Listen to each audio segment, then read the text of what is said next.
Have you ever wondered why you're stuck in a hole and you can't figure out how to move forward?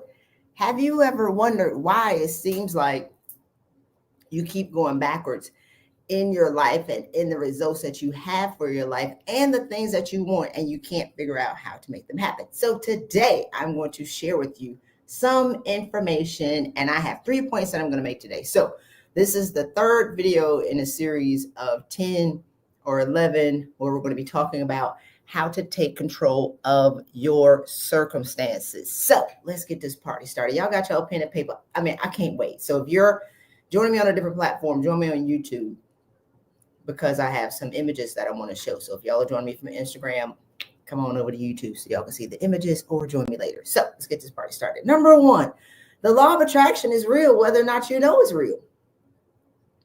The law of attraction works whether or not you know it works. The law of attraction is real. That's point number one. Point number two, this was a stat that I got maybe like 10 years ago. 87% of people in the world hate their jobs. That number has not changed. I mean, it may go from 87 to 85, and people are like, oh my God, people are more satisfied with their jobs. Well, that's just the two people that finally, did something different in their life, right? It's 2%. And that's not the come up, but there's a reason for that. And then number three, tame the negative voice in your head. Do you know that you have a tyrant that's running around in your head telling you negative things? So let's get this party started. Number one, the law of attraction is real and it works whether or not you know it works. Now, the law of attraction was popularized by the movie The Secret, and I don't even know if I want to dig into that. Maybe I'll do another video on that, because I was going to go down a whole different rabbit hole. But it was popularized by the movie The Secret, and Wayne Dyer actually said they asked him to be in the movie, but he said no, because they only focused on money. And if you think that if I close my eyes and I'm going to manifest checks in the mail, checks in the mail, checks in the mail, checks in the mail, or my dream man, my dream woman, my dream, like whatever, like you were asking for, there are like 20 things before that you need to do to maybe get into alignment with the things that you want. And so Wayne Dyer was like, no, I don't want to be in it. Abraham Hicks was like, nah, I ain't trying to be in that movie. But it was popular and it worked. And I think it opened up the general population's eyes to the law of attraction, but people got stuck and saying that it didn't work because they weren't willing to study it a little bit further past that. So the law of attraction is actually stronger than the law of gravity. It don't matter. My nephew be walking on the sides of couches. It doesn't matter if he doesn't understand at 2 years old that the law of gravity is real. He walk off that table, off that couch, he gonna find out, and he'll just fall, but he won't know it's because of the law of gravity. And so when it comes to the law of attraction, a lot of people focus on what they don't want. When I ask women, what do you want? When they talk about their career, they can chart it out for the next 10, 15, 20 years. But when I say, what do you want in your personal life? I get crickets, absolute silence. Like they haven't even thought about what they want in their personal life. I did it, y'all. So your professional life can be good and your personal life can suck. And it's because you never focused on that. And what I used to do, we out here in these series, apparently. I'm just out in these streets. I used to go to psychics all the time, because I can tell you with great detail all the boxes that I need to check in my career. And I was checking all of them. I was checking, if they check one box, if my white male counterparts check one box, I'm checking 20. I'm going to make sure they're going to give me what I deserve, right? And so, but for my personal life, I would go to psychics. Can you read my palm, though? Will I ever be happy? Will I ever get a man and have some kids?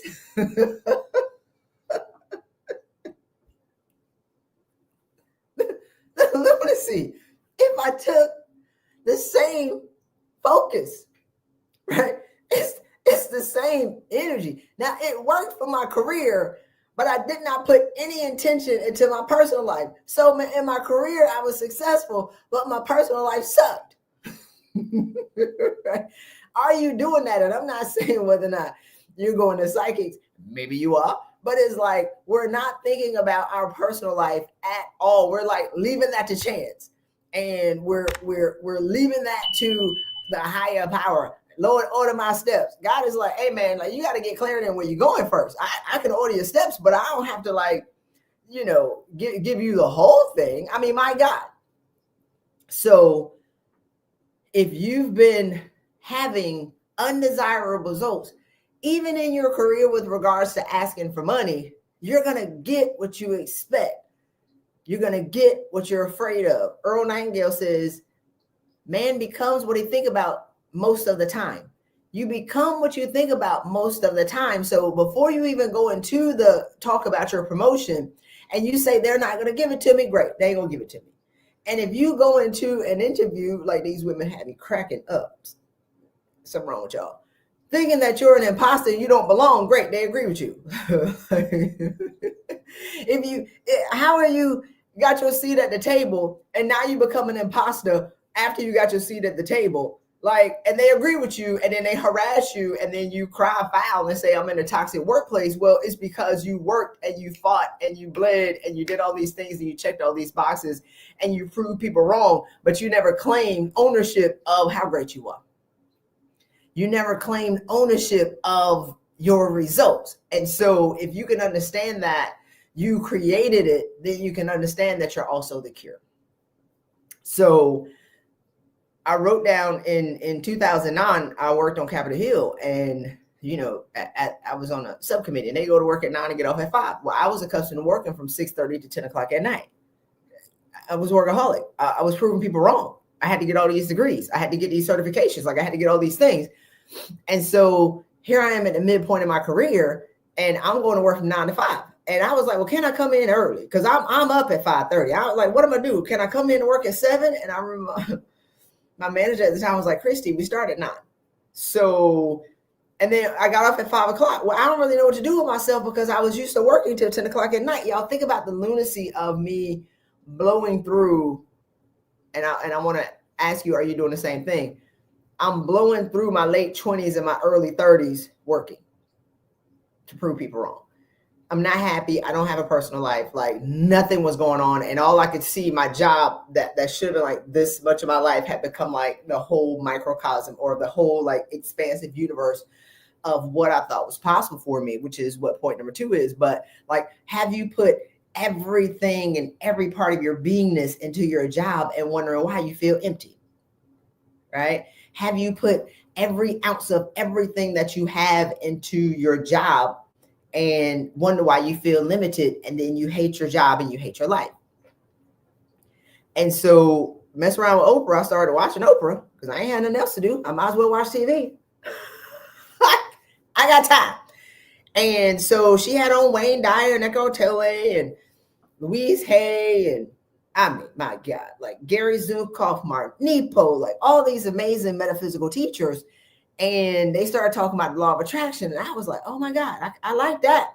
And so I wrote down a vision for how I wanted my life to go. This is in 2009. I wrote it down. When I retire, I want my job to be outside. I want to be a greater blessing to people. I want to be a speaker. I want to live where I want to live, do what I want to do with who I want to do it with, at what time I want to do it. Hello. And I'll be like, I want these things. And I wrote it out. Write the vision, make it plain. I wrote the vision. And it's in the book and I ain't got my glasses on, so I can't read it. So we're in week 2 in the details of 90 days to pride recovery. I pulled this thing out. I can't see it. Let me see. Do y'all want me to read it or can I move on? Oh, here we go. It's good. Let's see. I'm gonna put my glasses on. I mean, they are nice glasses. When I retire, I want my office to be outside. I want to be of greater service to people in need. I want to have less stress. I want to teach people how to manage their stress. Like I had to manage my own stress before I could teach it. I want to be closer with my family. I want to create deeper relationships. I want to be a blessing to others, and I want to be a beacon of shining light in a dark world. Now, I was in a dark world at the time, but I wanted these things for my life. Now, here's the thing. I wrote it down. I could see her. She wasn't as thick as a Snicker, stressed out, wearing a 12 tight or a 14 tight, refusing to buy new clothes because my buttons were tight because I was eating donuts and Chick-fil-A and fried wings and fries and everything. everything, honey buns, M&Ms, all the stuff that stress eaters do. And when I was at my job, because once I left Capitol Hill, I went back to the Coast Guard. Now I'm in hell again. All 3 meals at my desk. Are you doing this? This is why I'm sharing this. I know I'm not by myself. I ate all 3 meals at my desk and my snacks, 6:30 to 10, 11 o'clock at night. And so my life really sucked when somebody called a senator on me. On Friday night, I was going to drive to Houston, and it's like an hour and a half away, to hang out with my friends for a happy hour. And somebody called a senator on me at 6 o'clock. Y'all was at work 11 o'clock at night on Friday. My life sucks. And I was pissed. And so I leaned back in my chair and I said, when I retire, I want my office to be outside so I could see her and I would speak it. And I wrote it down. The 3 most powerful things that you can do to manifest the law of attraction. So if y'all don't understand what I just gave y'all, I want to repeat it. Write the vision, make it plain. Don't be asking for more money. How much? Don't ask for a better life. Well, what does a better life mean to you? And when I went to go get my bougie glasses that I just put on, the dude was like, well, those are the most expensive pair in that collection. I said, expensive to who?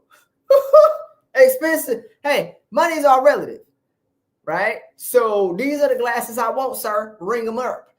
And I wrote it out.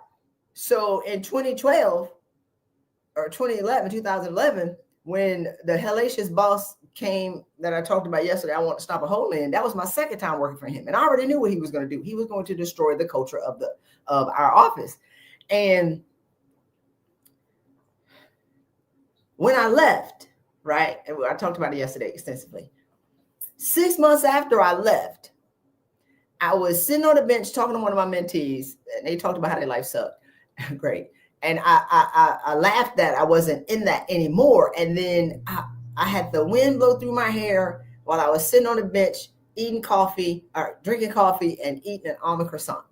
And I said, you know what? My God, I used to say when I retire, I want to sit on the bench outside with the wind blowing through my hair, drinking coffee and eat a croissant. And that happened. And like everything started to come together in my mind. And I'm like, okay, I got what I asked for. Now, how can I be mad at how I got it? Did y'all pick that up? Are y'all still with me? Put, I'm with you. If y'all with me, put I'm still with you. If I got what I visualized, because the law of attraction, you're not going to figure out the how. The how is none of your business. I got exactly what I wanted. My office was outside. I had the wind blowing through my hair, and I was like, I was less stressed because I left hell, right? So I said, my God, I got what I wanted. And they used to say you can't figure out the how. You don't know, all hell gonna break loose to give you what you asked for. I got what I asked for. Now, what didn't happen, I didn't get my check. And so sometimes we're so, gripped into what we thought our life should be, even if we hold it on to hell. Ooh, that was good. I'm preaching better than y'all. Like, clap it. TDJ said, why are known hells preferable to strange heavens? I wasn't trying to leave my check. It was delicious. Do you hear me? That government check hits every 1st and 15th, baby. I was making 6 figures. And I thought, making $120,000 a year was to come up until I met people who made $300,000 a month. It's all relative. I was meeting people who made $1.4 million a month. I was like, what? And they were black. I was like, wait, I thought I was doing something compared to who? That's all I asked. Anyway. So are you intentionally with your thoughts, words, and actions creating your reality, or are you getting what you don't want by default? Because it's working whether or not you know it works. And in that moment, I said, well, if I got what I wanted, I have to forgive the scenario of how it happened, which came with my boss harassing me and running me out of my job. So I forgave him in that moment. But I promise y'all, if I had saw this mother in an alley within 6 months, okay, it would have been a misunderstanding. I promise you. It took time to let it burn, like Usher say, because had I seen him, it took another 6 months. Now that I realize it, which forgiveness is a little late in the series, now I have to forgive everybody because they played a part in the story to give me what I asked for. So are you holding on to the past pain and all the things that people have done to you and you're not extracting the goodness out of it? So let me show these slides right quick. I got the slide I want to share with y'all. All right, we'll talk about the money later. So if you think about a vase, if somebody shatters a vase in your house, is it easier to glue together the pieces of the broken vase than it is to get on the potter's wheel and create a new vase? Both of them are going to be imperfect, right? And so a lot of us are walking around with so much brokenness in our life and all of these things of shoulda, woulda, coulda, and all these scenarios that could have went different. Maybe he wouldn't have left us if I said this, or if I did this. Maybe my mama would have treated me right if I would have did this, or my father would have da-da-da-da-da. So we're trying to piece together painstakingly, and if you're over 40 some without glasses, pieces of a vase that will never be put together perfectly, because once you get all the big pieces, now you got to find all the small crumbs. So that's what we're doing to our life. We're turning it around from our past and we're trying to put all the stuff together. So we're giving no credence to our future. So either you focused on your past or you focused on your future, but I can't see both of them at the same time. Oh, did y'all pick up that? Put it in your pocket, boop, and move on in your life. I can't see both of them at the same time. So if you're not where you want to be right now, I ask you to become aware of where you're focusing your time and energy. Are you focusing your time in your past and your energy and your vision so you can't even see what's going on in here? I can't even see my hand, even in my peripheral. This is my future, and all I'm doing is talking about what they did to me, what my mom and them did to me, what my last relationship did to me. So I can't open myself up to receive anything because all I'm doing is focused on my shoulda, woulda, coulda. Now, if you look at the vase is I create my reality today. I'm going to create my future based on what I do today. What do I want my life to look like?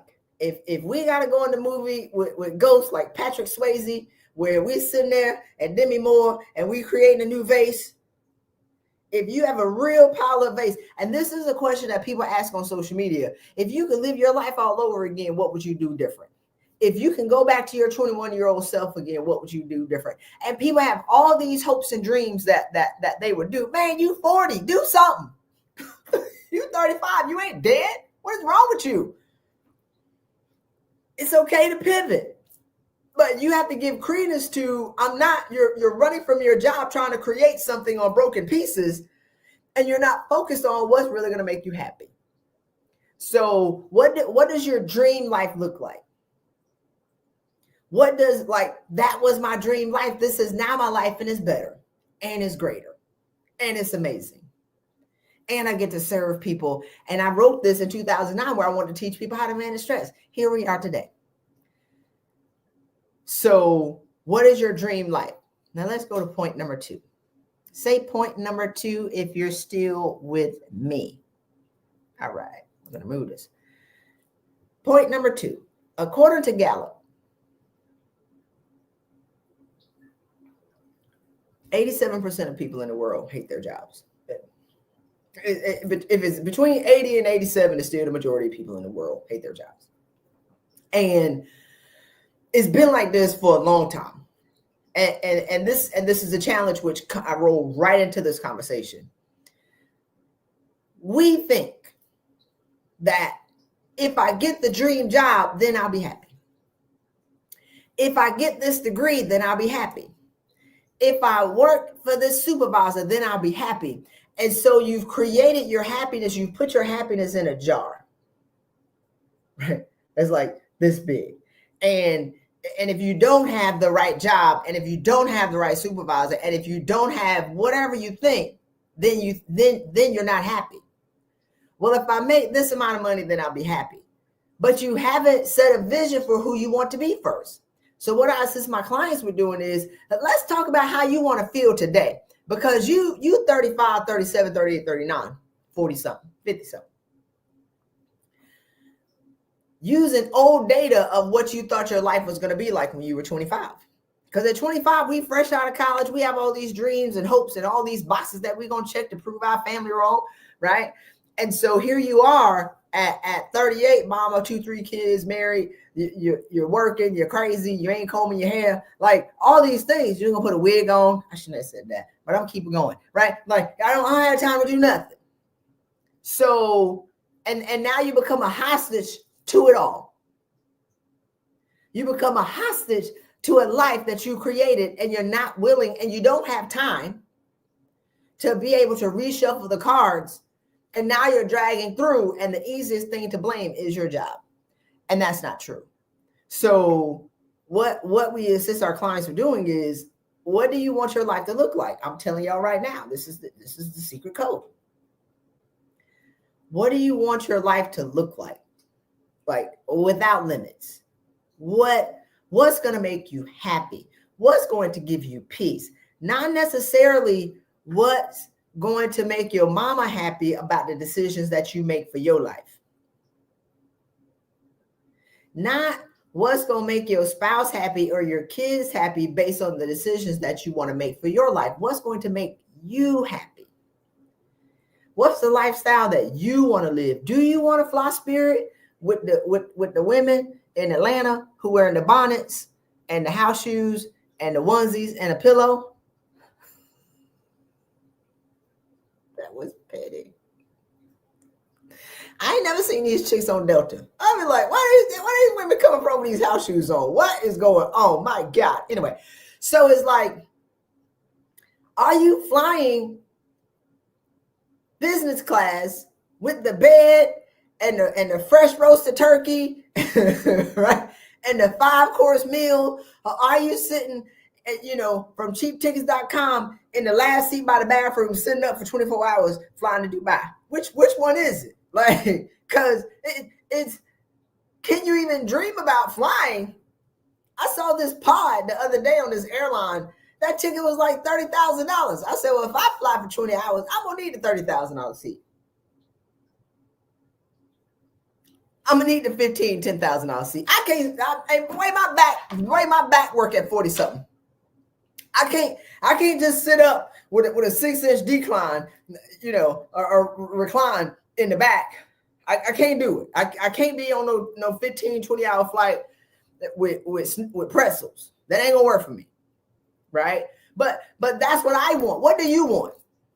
How do you want to travel? So when you write down, I want to travel, how? Are we flying private? Are we flying business class? Are we flying Spirit? Are we flying Delta One? Are we flying Delta? Like, there's a difference.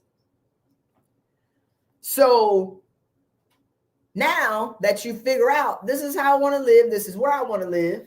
I live on the beach because I like the ocean and the water. Every time I'm looking this way, I'm actually looking at the water. So I'm on a jet ski right now. You'd be like, something floating in the ocean.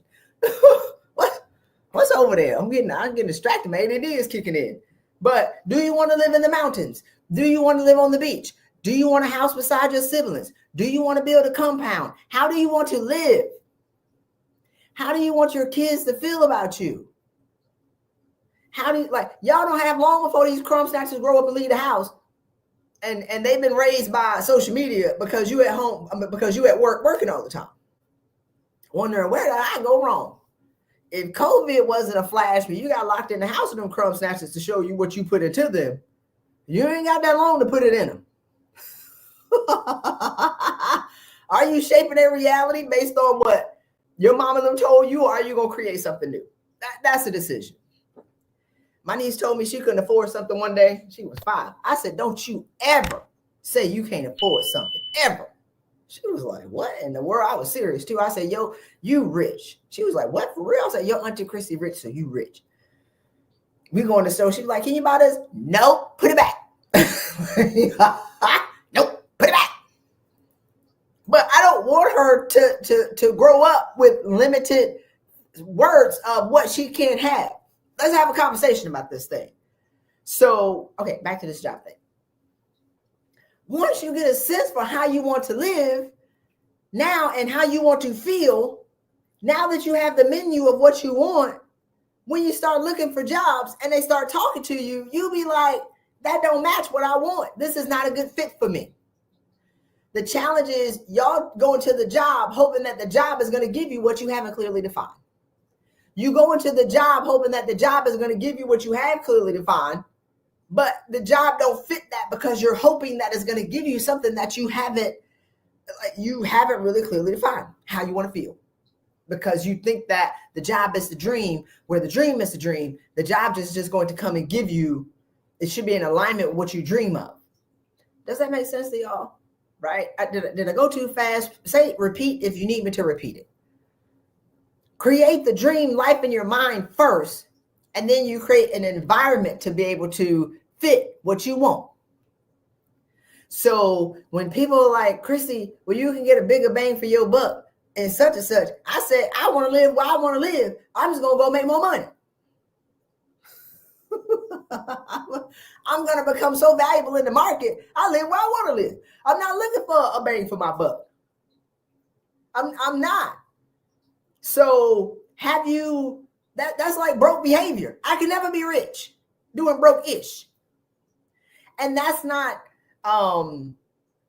there's a difference between being smart with your money and trying to acquiesce, you know, my lifestyle to fit into, you know, a little glass when the ocean is waiting for me. I'm not taking a thimble to the ocean, telling God to bless the thimble when God is like, the whole ocean is available for you if you're willing to serve. All right, great. I don't even know what time it is, y'all. We got one more point. Okay, last point. So point number 1, law of attraction is real whether or not you know it's real. Point number 2 is don't create the dream job, create the dream life. And point number 3 is tame the negative voice in your head. And again, we are here going through 90 days to burnout recovery. I'll have the pre-order link for y'all tomorrow. And so I'm creating a course that I'm teaching in my live or teaching in my mentorship community. It's 10 weeks. We're going through it. It's a curriculum. I want to assist y'all with recovering from burnout so you can get on the path to doubling your salary this year without doubling your stress. And so what I don't want for you or the market to do is say, oh, well, the community is $500 a month. Chrissy's cheap. No, Chrissy is expensive. I want to be clear, right? Like the $500 price point, I created this community because I want to leverage my time. I'm actually focusing a lot more energy this year into the community because I want to leverage my time, because I want to go out and speak and I want to write and I want to do other things. And so this is the best way for me to serve and to be able to give. We're doubling salaries in the community because the next level up is $30,000. So either it's $500 a month or it's $30,000. I'm not that cheap. I'm not trying to be economical. I'm not trying to be affordable. I'm an expert. I'm not an entertainer. Okay. Somebody inboxed me the other day, was like, can you help me negotiate? And I sent her an invoice and she didn't ghost. And that's something that I don't do. I don't do one-offs. But I was like, fine, I do it. God showed me, stay in your lane. Now I can do it. It's going to cost you, but I prefer on the salary negotiation tip is to teach y'all the 10 things that you need to do before you get to the table. That's what we do in the community. That's what we're doing at $30,000. There are 10 things that you need to do before you even get to the negotiation table. Anyway, back on this point. Tame the negative voice in your head. There's a study that says for every one negative comment, you need 14 positive comments to negate it. For every one negative thing somebody says to you, you need somebody else to say 14 positive things to neutralize the one thing. For every one negative thing you say to yourself, you need 14 positive affirmations to be able to neutralize what you just said to yourself. So, we're 4, 5, 6 hours into the day. How many negative things have you said to yourself already? Are you even aware of the conversation that you have going on in your head? And you can really tell what the conversation is based on what people say and what you identify with. In 2020, McKinsey and Women in the Workplace said that women are going to lose the most during the pandemic. And some women got mad and they was like, oh my God, I'm losing because McKinsey said. I was like, that's a lie. It ain't what people call you, it's what you answer to. How you know I'm going to lose? Do you know me? Have you been in my coaching sessions with my business coaches that have set my business up for success? We did very, very, very, very well in 2020. So if somebody say, hey, stupid, and you turn around, hello, they only affirming what you say to yourself. So put it in the chat. Are they affirming or are they lying? Which one they doing? If somebody says something negative to you and you agree, you're just agreeing with the conversation that's already going on in your head. You can't, loser. When people tell me to be more relatable, I be like, relatable to who? When people say I'm arrogant and intimidating, I be like, compared to who? You're shine too bright. Compared to who? Like, so it's, but once, if you don't know who you are, and if you haven't really strengthened your sense of self, when people say something to you, you turn down your light to fit into the room as opposed to just leaving the room. You turn down your volume to make other people comfortable with you as opposed to just changing the people that you talk to. So, all right, we got my last image here. I have a tape player. Now, I don't know. I mean, even if y'all 35, y'all got to know what a tape player is. I don't know when tapes went out. But I got the boombox on the image on the YouTube screen. You are the tape player. You're not the tape.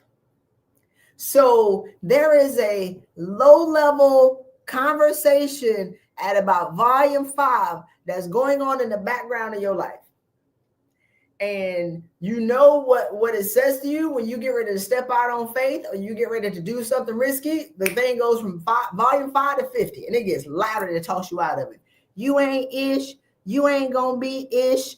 You can't do it. You're gonna fail. It can't work. Remember last time you did something. Remember this. Remember that. Right? Like, and then you talk yourself out of it, and then the volume goes back down, and then waits again till you get ready to step out and do something uncomfortable. So if you want to do something, like, I talk to women who be like, well, Christy, this is crazy to me, I don't think I'm qualified to be your client. I was like, if you gonna talk yourself out of somebody that you got to pay,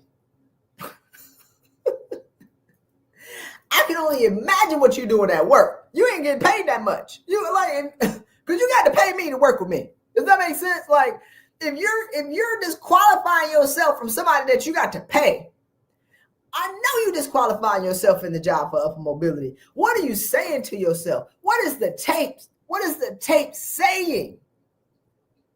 I'm not ready. It's like, you don't even know my price yet. I just told y'all. That's before I public. That's the first time I publicly revealed my price, right? Like, you didn't even know how much. But you didn't say, I don't have it. You said, I'm not qualified. What? I'm like, man, if you can listen to me talk for 5 hours, you good. Because I turn off most of them. Most people can't listen to me talk. I'm not for everybody. And what I can't do is adjust my volume to fit into a box where I don't belong. If you like somebody playing the violin, freaking throwing flowers and all this other kind of stuff, then you go talk to some other people. But if you like to be kicked in the head and have a conscious interrupt or wonder whether or not you're saying these things to yourself, then that's what I'm about. So what is your tape player saying to you? Okay, somebody say we remember tapes. And here's the thing. If you're the tape player, not the tape, Y'all remember, either you eject the tape and insert another one, or you record over the tape. I let my tape rock till my tape pop, right? Like with Biggie, you can record. You record over the tape. You can record over tape 1,000 times. Be ye transformed by the renewing of your mind. Be ye transformed by recording over the tape. So you have to start telling yourself how your life is going to go. You need to start telling yourself what your future is going to hold for you. You need to start affirming to yourself how you're going to be, regardless of what's going on in the world. What you can't tell Christy Rutherford ever is that she's going to lose. Ever. And even if things ain't going right, ain't no way I'm going to lose. It's impossible. So what's possible for you? I have affirmations. If I'd have thought this out longer, they're hanging is 1, 2, 3, 4, 5, 6, 7, 8, 9, 10, 11, 12, 13. 13 right in front of me on this door. One on TV, 14, 15, 16, 17, 18, 19, 20, 21, 22, 23. 23 within what I can see right now. And that's just in front of me. Now, if I turn right here, I got the calendar right here. I have the 6 magazines, Forbes, and Black Enterprise that I've been featured in, Harvard Business School. And I got my vision board right here. I got my goal thing right here. I got my 5-year vision right here. I got my quarterly planner right here. Like that's just right here. Y'all don't even take me downstairs. One right here, one on the door. Right when I walk out of the office, is 3 on the wall. That's just one room. We ain't even in the bathroom. Downstairs in the bedroom, in the mirror. I got to keep the stuff in front of me all the time. Because the environment that you create for yourself shapes your belief. So here's the thing. Y'all see my books right here. But the books are closed. And that's somebody else's thoughts. I got my thoughts and how I want my life to go right here, right there, downstairs, and then downstairs, everywhere. So it's time for you to take ownership of your circumstances, to take control of your fate, become the master of your fate and the captain of your soul. And how do you do that? One, understand that the law of attraction is working whether or not you know it works. Either you're actively working it or you're being a victim of the things that you don't even know what you're saying to yourself. Number 2, don't hate your job. Just become clear on you've created your whole lifestyle and your belief of what's possible for you based on what your job can provide for you and not necessarily what God can provide for you. You always going to lose. And apparently 85% of people around the world hate their jobs. Like that's around the world, worldwide. That's been steady forever. So it's not that jobs don't work, whether it's remote or whether you're in the house, or whether you're remote or whether you're, flexible or whether you're in the office. You haven't defined clearly what you want. And then the last thing is take control of your thoughts. Don't allow your thoughts to run away, and don't allow outside circumstances to dictate how your life is going to go, because it's never going to go anywhere. And what Jim Rohn said was, if you allow other people to dictate their plans for your life, guess what they have planned for you? Not much. So take ownership of your circumstances, take ownership of your life, become the master of your fate and the captain of your soul, and your life will never be the same for the best. So before we get out of here, y'all can take my burnout recovery, what did I call that thing? Burnout score test. We talked about that yesterday. So we're really talking about burnout today because I'm talking about how to dig yourself out. But you can check the scale of where you are in the stages of burnout with myburnoutscore.com. And we are done and we are out. See y'all tomorrow. I'll be back on tomorrow at noon Eastern to talk about point number 4, which is, my goodness, I got to hang up. Oh, we're going to talk about faith without works is dead. All right, y'all. Deuces.